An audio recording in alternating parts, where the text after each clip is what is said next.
Talk to me. Talk to me about the Canadian real estate market. Your ears to the ground now. What's going on? Today was a big day. We had a 50 basis point drop again in Canada today, the biggest one we've had in many, many years. So real estate, hopefully market's getting better. Yep, I think it's a really unique kind of offset from the pandemic. So when we launched, just to walk through how much these markets have changed, Alberta was icy cold, and Toronto and Vancouver, you couldn't list a property for more than 2 hours without getting a dozen offers. Like Wow.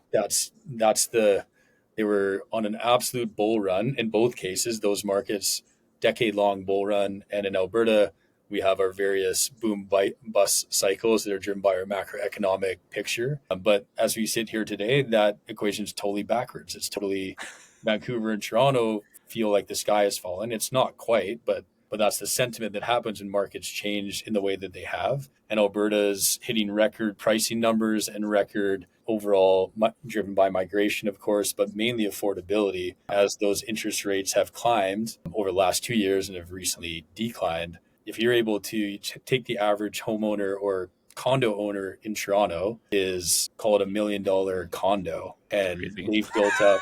they've built up almost all equity in that place. You can sell that box in the sky for a beautiful detached home in Calgary or Edmonton for Yeah. $500,000. Buy it with cash, put $500,000 in your pocket.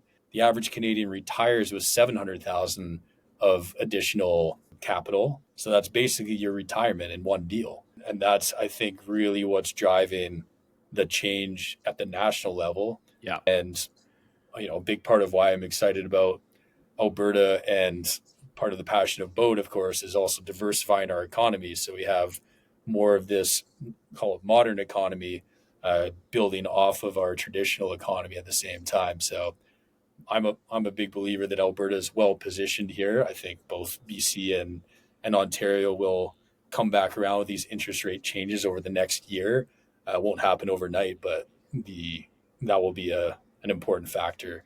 And then getting the other effect of that, having worked with all these builders, um, interest rates going down for them gives them a lot more leverage to catch up on the supply side. And that's really, from a pricing perspective, Canada's biggest challenge. We are well behind our per capita supply per person in Canada versus the other G8 countries.